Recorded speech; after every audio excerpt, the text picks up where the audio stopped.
It is 7:56. Does the Liverpudlian get a bad rap on TV? From Stephen Graham playing Combo, the fascist Scouse skinhead from This Is England, to Martin Freeman putting on a Scouse accent in The Responder.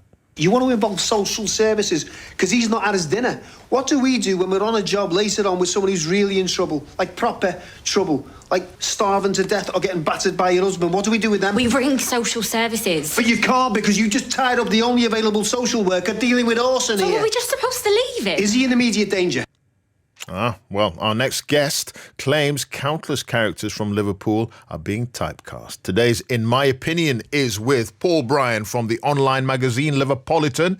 He reckons even writers from Liverpool are guilty of using stereotypes. Morning to you, Paul. Good morning. Yeah, okay. So who's guilty?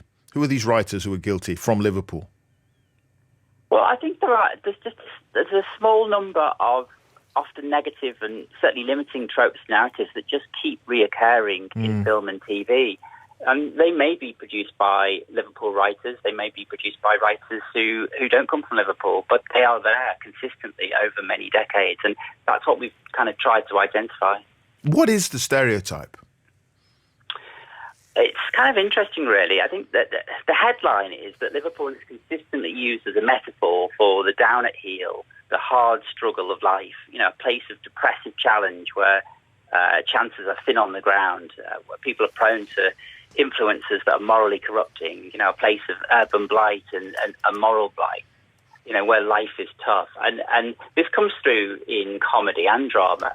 It most consistently comes through in crime dramas, but not exclusively. I mean, it's kind of amazing when you actually look at the sheer number of shows that hit this. So you just think about crime shows or police shows that have been set in Liverpool or have involved prominent Liverpool characters. The Responder, Time, Tin Star, Little Boy Blue, Good Cop, Mersey Beat.